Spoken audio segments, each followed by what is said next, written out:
नमस्कार प्यारे मित्रों, आरसीसी के इस ऑनलाइन प्लेटफॉर्म पर मैं कृष्ण कुमार शर्मा आप सभी प्यारे मित्रों का हार्दिक स्वागत करता हूं। प्यारे मित्रों, आज के इस सेशन में हम बात करेंगे पाचन तंत्र के पार्ट सेकंड के बारे में, और जिसमें आज हम पढ़ेंगे प्रमुख पाचक ग्रंथियां। तो आज के इस क्लास की शुरुआत हम एक मोटिवेशनल क्वेट के साथ में करना चाहेंगे कि जिंदगी की असली उड़ान अभी बाकी है, जिंदगी के कई इम्तिहान अभी बाकी है। अभी तो नापी है मुट्ठी भर जमीन हमने, अभी तो सारा आसमान बाकी है। प्यारे मित्रों, एक बार आप सभी को पुनः प्यार भरा नमस्कार। आइए हम शुरुआत करते हैं आज की क्लास की, जिसमें आज हम बात करेंगे दोस्तों पाचक ग्रंथियों के बारे में। पाचक ग्रंथियां,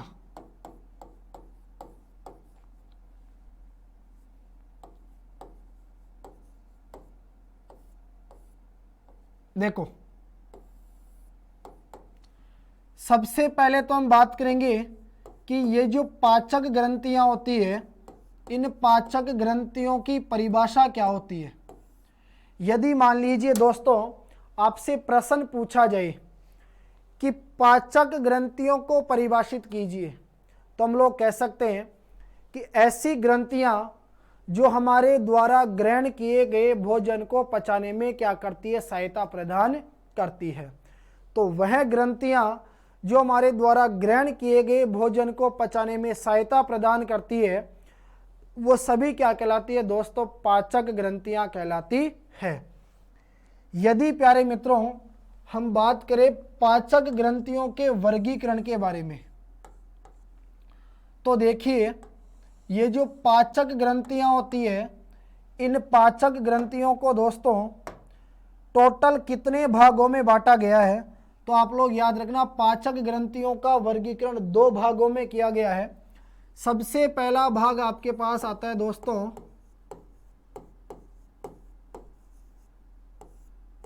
आंतरिक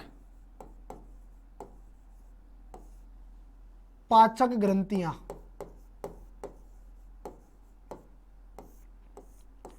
और इसके बाद जो दूसरी आपके पास आती है दोस्तों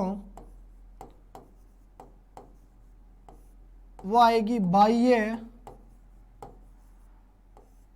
पाचक ग्रंथियां। देखो सबसे पहले हम बात करेंगे दोस्तों आंतरिक पाचक ग्रंथियों के बारे में। देखो आंतरिक पाचक ग्रंथियां जो होती है, ये ऐसी ग्रंथियां होती है जो हमारी आहार नाल की दीवार के अंदर उपस्थित होती है। तो याद रखना दोस्तों, आहार नाल की दीवार के अंदर उपस्थित जो ग्रंथियां होती है उन्हें आंतरिक पाचक ग्रंथियां कहा जाता है। यदि हम इनका उदाहरण देखें तो जैसे आप लोग कह सकते हैं, एक आती है दोस्तों आपके पास श्लेष्म ग्रंथियां,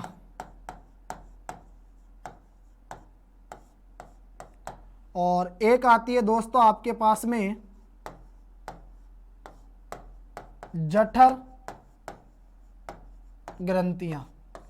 ये ध्यान रखना आप लोग, प्रश्न पूछा जाएगा कि निम्न में से आंतरिक पाचक ग्रंथियों का उदाहरण है। तो ध्यान रखना आंतरिक पाचन जो ग्रंथियां होती है, एक तो आप लोग याद रखना श्लेष्म ग्रंथियां, और एक आती है दोस्तों आपके पास कौन सी, जठर ग्रंथियां। इसके बाद देखिए नेक्स्ट दूसरी हम बात करेंगे बाह्य पाचक ग्रंथियों के बारे में। तो प्यारे मित्रों, हमारी आहार नाल को छोड़कर शरीर के शेष अन्य भागों में जो ग्रंथियां पाई जाती है पाचक ग्रंथियां, वो सभी पाचक ग्रंथियां क्या कहलाती है दोस्तों, बाह्य पाचक ग्रंथियों के नाम से जानी जाती है। तो यहां आप लोग याद रखना कि आहार नाल के अलावा शरीर के अन्य सभी भागों में पाई जाने वाली पाचक ग्रंथियां क्या कहलाती है प्यारे मित्रों, बाह्य पाचक ग्रंथियों के नाम से जानी जाती है। तो यहां आप लोगों को ध्यान रखना है, तीन हमारे पास मुख्य रूप से बाह्य पाचक ग्रंथियां काम में आएगी दोस्तों। सबसे पहली आती है हमारे पास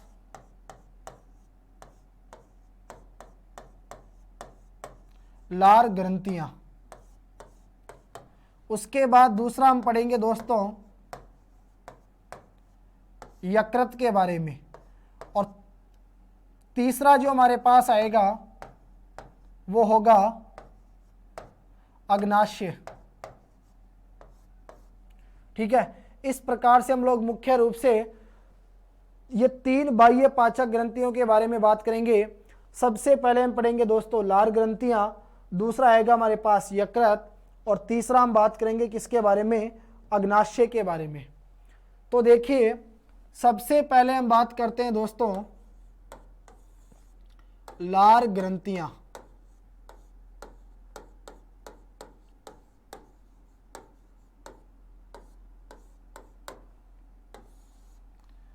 सबसे पहले हम पढ़ेंगे दोस्तों लार ग्रंथियां। याद रखना प्यारे मित्रों, हमारे शरीर के अंदर 3 जोड़ी क्या पाई जाती है, लार ग्रंथियां पाई जाती है।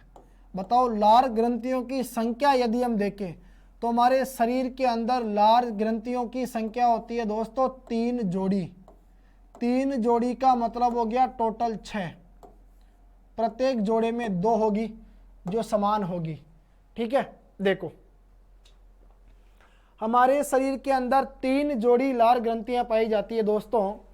सबसे पहली जोड़ी जो लार ग्रंथियां होती है वो हमारे पास आती है दोस्तों, ऐसी ग्रंथियां होती है जो क्या नाम से, जैसे हम लोग कह सकते हैं कि हमारी जो जीभ होती है दोस्तों, उस जीभ के दोनों तरफ एक एक की संख्या में पाई जाती है। तो याद रखना आप लोग, पहली जोड़ी जो लार ग्रंथियां होती है दोस्तों वो हमारी जीभ के दोनों तरफ एक एक की संख्या में पाई जाती है, और जिन्हें किस नाम से जाना जाता है, सबलिंगुअल ग्लैंड के नाम से जाना जाता है। तो ये ध्यान रखना आप, सबसे पहली जोड़ी आती है दोस्तों आपके पास में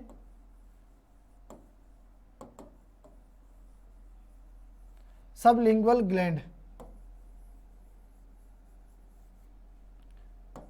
ठीक है,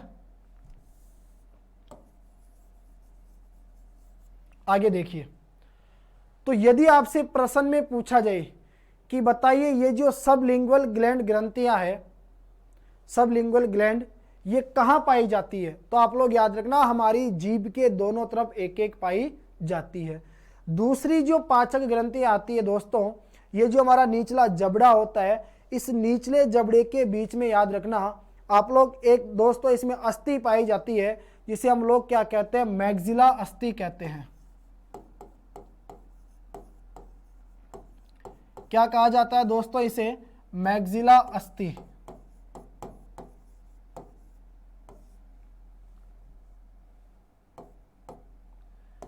तो याद रखना दोस्तों, दूसरी जो ये पाचक ग्रंथियों की जोड़ी है, ये हमारा जो जबड़ा होता है निचला जबड़ा, उस निचले जबड़े के बीच में एक अस्थि होती है दोस्तों, जिसे हम लोग क्या नाम देते हैं, मैग्जिला अस्थि। उस मैग्जिला अस्थि के दोनों तरफ एक एक पाई जाती है, और इन्हें कहा जाता है दोस्तों सब मैक्सिलरी ग्लैंड।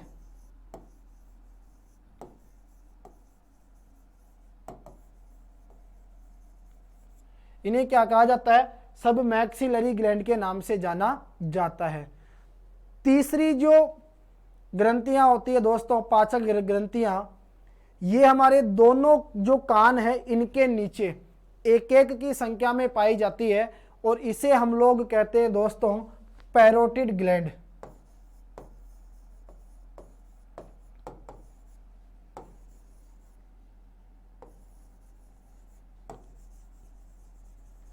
तो ये बातें आप लोग प्रमुख रूप से ध्यान में रखोगे। सबसे पहले आती है दोस्तों सबलिंगुअल ग्लैंड। तो याद रखना ये जो सबलिंगुअल ग्लैंड है ये कहाँ पाई जाती है, हमारी जीभ के दोनों ओर एक एक की संख्या में पाई जाती है। यदि आपसे पूछे कि सब मैक्सिलरी ग्लैंड कहाँ पाई जाती है, तो याद रखना हमारा जो निचला जबड़ा होता है, उस निचले जबड़े के बीच में एक अस्थि होती है दोस्तों, जिसे हम लोग कहते हैं मैग्जिला अस्थि। उस मैग्जिला अस्थि के दोनों तरफ एक एक की संख्या में ये पाई जाती है। और यदि पूछा जाए कि पैरोटिड ग्लैंड कहाँ पाई जाती है, तो याद रखना दोनों कानों के नीचे एक एक की संख्या में ये पाई जाती है। इसके बाद देखिए, यदि हम दोस्तों लार की बात करें तो हमारे शरीर के अंदर जो लार पाई जाती है दोस्तों, ये जो लार है इसके अंदर याद रखना 99% क्या पाया जाता है, जल पाया जाता है, और 1% दोस्तों इसमें क्या पाए जाते हैं, एंजाइम पाए जाते हैं। हमारी जो लार होती है उसमें 99% तो दोस्तों जल पाया जाता है और 1% क्या पाए जाते हैं, इसमें एंजाइम पाए जाते हैं। इसके बाद देखिए, याद रखना हमारी जो लार होती है उस लार के अंदर 2 प्रकार के एंजाइम पाए जाते हैं। सबसे पहला जो आता है वो होता है टाइलिन।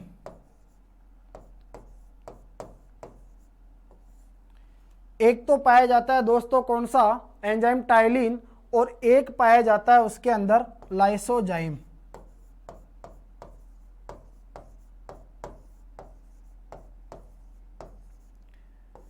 ये 2 मुख्य बातें आप लोगों को ध्यान में रखनी है कि हमारी जो लार होती है उस लार के अंदर कितने एंजाइम पाए जाते हैं। 2 एंजाइम पाए जाते हैं, एक तो आता है कौन सा, टाइलिन, और एक एंजाइम आता है दोस्तों कौन सा, लाइसोजाइम। इसके बाद देखिए, दूसरे नंबर पे जो हमारे पास आता है वो हम बात करेंगे यकृत के बारे में। यहां से सबसे पहला इंपॉर्टेंट प्रश्न आप लोगों को यह ध्यान में रखना है कि हमारे शरीर की यानी मानव शरीर की सबसे बड़ी ग्रंथि कौन सी होती है। तो याद रखना मानव शरीर की जो सबसे बड़ी ग्रंथि है वो होती है दोस्तों यकृत। मानव शरीर की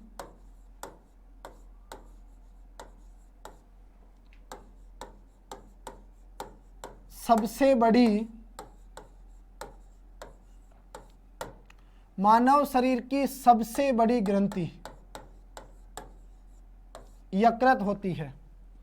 दूसरी बात आती है, यदि यकृत के रंग की बात करें तो रंग होता है दोस्तों इसका हल्का धूसर। यदि वजन हम देखें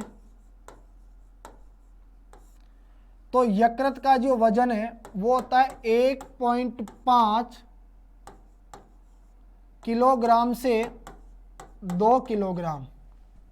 ठीक है, तो सबसे पहले हमने बात की कि यकृत जो है वो हमारे मानव शरीर की सबसे बड़ी ग्रंथि होती है। रंग होता है इसका हल्का धूसर, और वजन यदि हम देखें तो यकृत का वजन होता है 1.5 से 2 किलोग्राम। प्रश्न हमारा ये बनता है कि ये जो यकृत है ये हमारे शरीर में कहाँ स्थित होता है।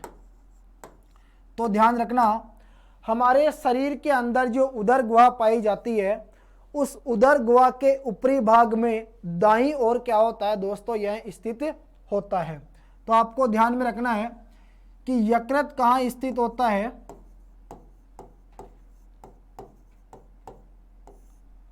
उदर गुहा के ऊपरी भाग में दाईं ओर यह क्या होता है दोस्तों, स्थित होता है। नेक्स्ट देखिए, ये जो यकृत होता है यह यकृत 2 भागों में बटा हुआ होता है, और यकृत का जो निचला भाग होता है उस निचले भाग को हम लोग कहते हैं दोस्तों पित्ताशय। और याद रखना इस पित्ताशय को पक्वाशय भी कहा जाता है। ठीक है, तो ध्यान देने योग्य बात यह है कि यकृत का जो निचला हिस्सा होता है उसे हम लोग कहते हैं पित्ताशय। दोस्तों याद रखना ये जो पित्ताशय है ये नाशपाती के आकार की क्या होती है, एक थैली होती है। तो यदि इसका आकार हम देखें तो आकार होता है नाशपाती के समान। ठीक है, तो ध्यान रखना ये जो यकृत है दोस्तों, यह यकृत एक रस का स्त्रावण करता है, और जिस रस का यह स्त्रावण करता है वो रस हमारे पास आता है पित्त रस। देखो यकृत क्या करेगा दोस्तों, इस पित्त रस का स्त्रावण करेगा। तो ये जो पित्त रस है, ये पित्त रस पित्त नलिका के माध्यम से किस में पहुंच जाएगा, इस पित्ताशय यानी पक्वाशय के अंदर पहुंच जाएगा। इसके अंदर संचित होता ही है, यानी किसके अंदर आगे जाकर इकट्ठा होता है, पक्वाशय के अंदर। ठीक है, तो ध्यान देना ये जो पित्त रस है, इस पित्त रस का इस पित्त नलिका के माध्यम से पक्वाशय में संचित होना क्या कहलाता है, प्रतिवर्ती क्रिया के नाम से जाना जाता है।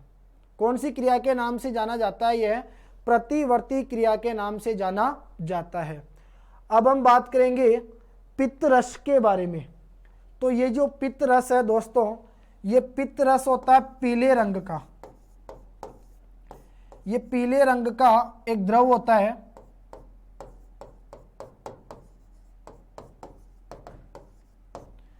पीले रंग का यह द्रव होता है दोस्तों, और ये जो पित्त रस है, इस पित्त रस के अंदर आप लोग ध्यान रखना 85% मात्रा किसकी पाई जाती है, जल की पाई जाती है।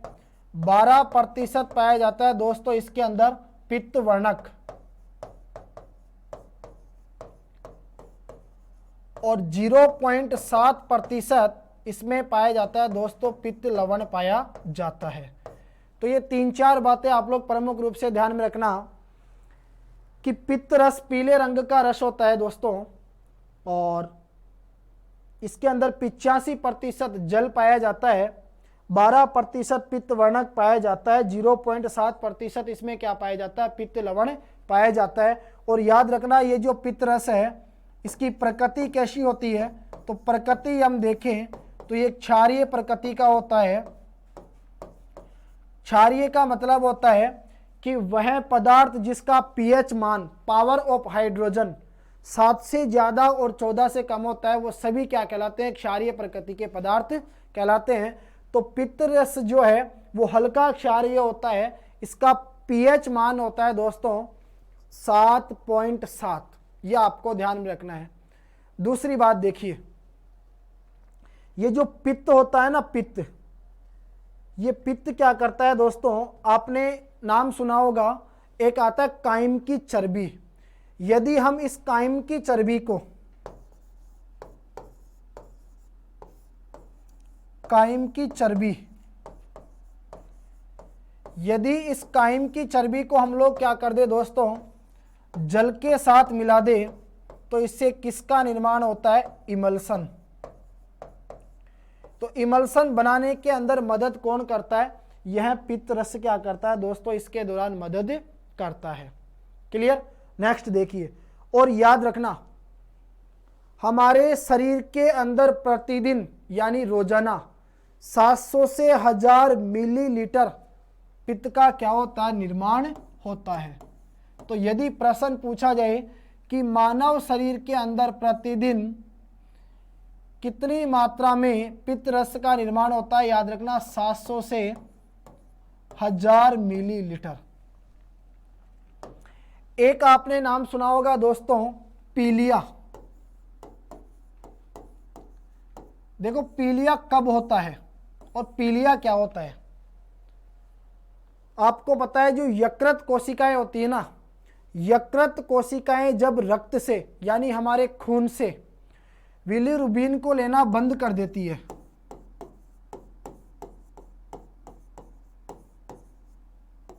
ध्यान रखना, यकृत कोशिकाएं जब रक्त से बिलिरुबिन को लेना बंद कर देती है तो रक्त क्या करता है, हमारे संपूर्ण शरीर के अंदर इस बिलिरुबिन की मात्रा को फैला देता है, और यही क्या कहलाता है, पीलिया के नाम से जाना जाता है।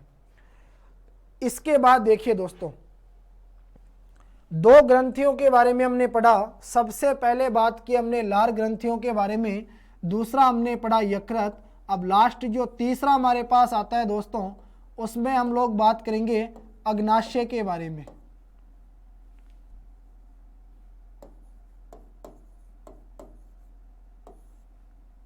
देखिए इंपॉर्टेंट प्रश्न हमारा सबसे पहला ये बनता है कि मानव शरीर की दूसरी सबसे बड़ी ग्रंथि कौन सी होती है। तो आप लोग याद रखना, मानव शरीर की जो दूसरी सबसे बड़ी ग्रंथि है, ये दूसरी सबसे बड़ी ग्रंथि कौन सी होती है दोस्तों? अग्नाशय होती है। अग्नाशय के लिए आपको प्रमुख रूप से यह ध्यान रखना है कि यह दोनों प्रकार की ग्रंथि होती है, अंतःस्रावी ग्रंथि भी होती है और बाह्य स्रावी ग्रंथि भी होती है। ये दो प्रकार की ग्रंथि होती है, यानी दोनों प्रकार की ग्रंथि होती है। ये इसकी सबसे प्रमुख विशेषता है।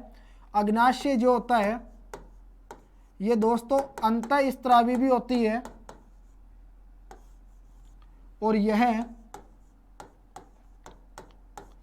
बाह्य स्रावी भी होती है। अंतःस्रावी का मतलब होता है दोस्तों नलिका विहीन, और यदि हम बात करें बाह्य स्रावी का, तो बाह्य स्रावी का मतलब होता है दोस्तों नलिका युक्त। तो आप लोग ध्यान देना, अग्नाशय जो है वो हमारे मानव शरीर की दूसरी सबसे बड़ी ग्रंथि होती है। यह दोनों प्रकार की ग्रंथि होती है, यह इसकी सबसे प्रमुख विशेषता है।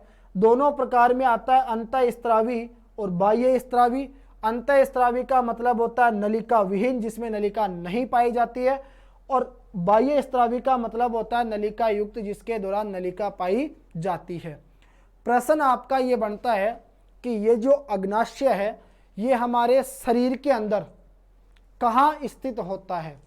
तो याद रखना, हमने पहली क्लास के अंदर बात की थी कि आमाशय और एक होता है दोस्तों ग्रहणी। ग्रहणी क्या होती है?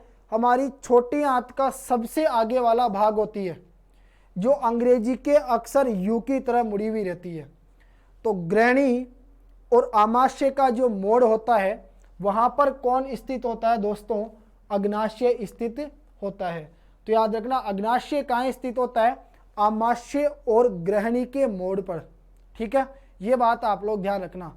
अब देखिए, अग्नाशय का जो एक भाग होता है दोस्तों, उसको लैंगरहैंस द्वीपिका के नाम से जाना जाता है। किस नाम से जाना जाता है? लैंगरहैंस की द्वीपिका के नाम से जाना जाता है। देखिए, ये जो लैंगरहैंस की द्वीपिका होती है दोस्तों, इसकी 3 कोशिकाएं होती है, और 3 जो कोशिकाएं होती है उनमें एक तो आपके पास में आती है दोस्तों अल्फा कोशिका, एक आती है आपके पास में बीटा कोशिका, और एक आती है दोस्तों आपके पास में गामा कोशिका।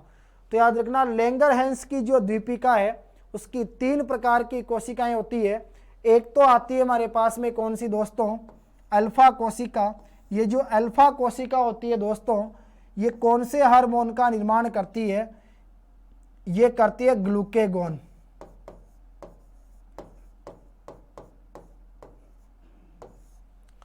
सबसे पहली आती है अल्फा कोशिका। अल्फा कोशिका जिस हार्मोन का निर्माण करती है वो आता है दोस्तों ग्लूकेगॉन हार्मोन। दूसरी आती है हमारे पास बीटा कोशिका। देखिए, ये जो बीटा कोशिका है ये जिस हार्मोन का निर्माण करती है उसे कहा जाता है इंसुलिन। Insulin hormone. याद रखना, ये जो इंसुलिन है ये क्या करता है? हमारे शरीर के अंदर, यानी हमारा जो रक्त होता है उस रक्त में शर्करा के स्तर को नियंत्रित करने का क्या करता है? कार्य करता है।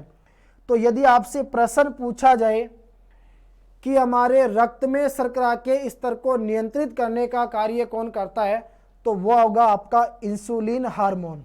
ठीक है, और ध्यान रखना, जब इस इंसुलिन की हमारे शरीर के अंदर मात्रा अल्प होती है, यानी बहुत कम होती है, तो उस कंडीशन में हम कौन से रोग से ग्रसित हो जाते हैं? मधुमेह रोग के नाम से ग्रसित हो जाते हैं, जिसे डायबिटीज भी कहा जाता है। तीसरी आती है दोस्तों हमारे पास कौन सी कोशिका? गामा कोशिका। तो ये जो गामा कोशिका होती है दोस्तों, ये सोमेटोस्टेटिन नामक हार्मोन का क्या करती है, स्त्रावण करती है। सोमेटोस्टेटिन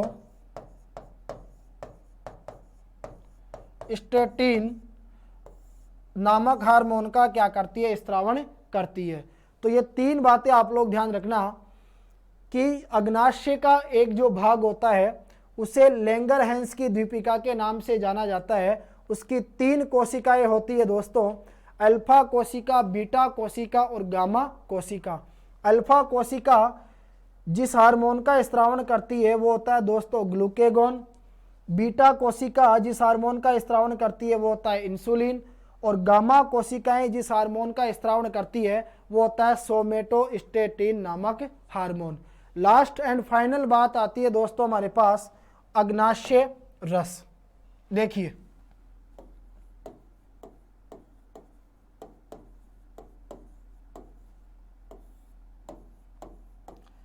सबसे पहला प्रश्न आप लोग ध्यान में रखना, अग्नाशयी जो रस होता है वो किसके द्वारा स्त्रावित होता है।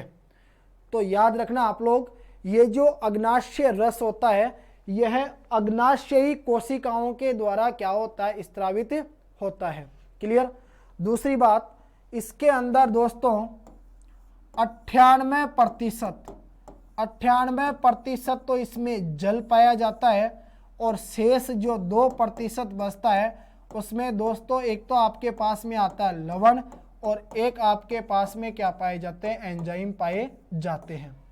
एक बात आप लोग ये ध्यान रखना, अग्नाशयी रस जो है वो किसके द्वारा स्त्रावित होता है, अग्नाशयी कोशिकाओं के द्वारा स्त्रावित होता है। और अग्नाशयी रस के अंदर 98% तो जल पाया जाता है और दूसरी बात 2% क्या पाए जाते हैं, इसमें लवण और एंजाइम पाए जाते हैं। ठीक है।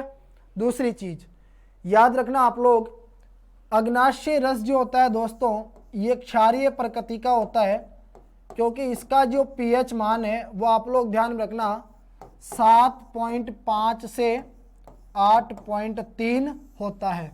और लास्ट एंड फाइनल हमारे पास एक चीज आती है कि ये जो अग्नाशयी रस होता है दोस्तों इसको पूर्ण पाचक रस के नाम से भी जाना जाता है।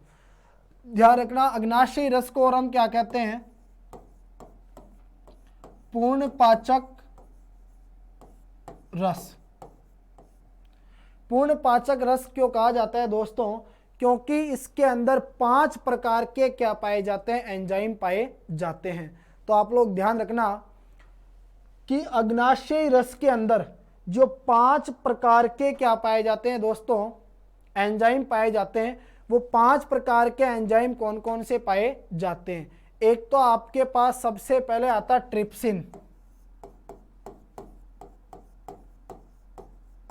एक तो आता है ट्रिप्सिन, एक आपके पास आता है दोस्तों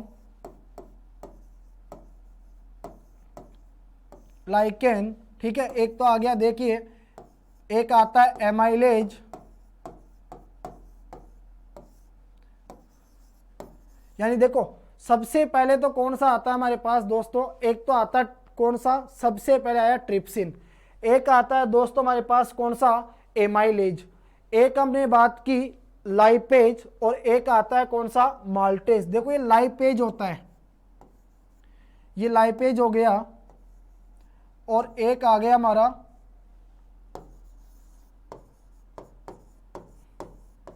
माल्टेज। और लास्ट एंड फाइनल जो दोस्तों हमारा 5वां होता है उसे हम कहते हैं कार्बोक्सिक पेप्टीज। ठीक है, ये बात आप लोग ध्यान रखना, क्या कहा जाता है दोस्तों,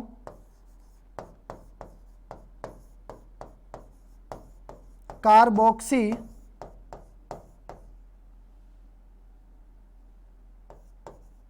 पेप्टीज। इस प्रकार से आप लोगों को ध्यान में रखना है कि ये जो अग्नाशयी रस होता है जिसे हम लोग पूर्ण पाचक रस कहते हैं, इसमें कितने प्रकार के एंजाइम पाए जाते हैं, 5 प्रकार के एंजाइम पाए जाते हैं। सबसे पहला आता है ट्रिप्सिन, एक आता है लाइपेज, देखिए सबसे पहला तो आ गया ट्रिप्सिन, दूसरा हमारे पास आता है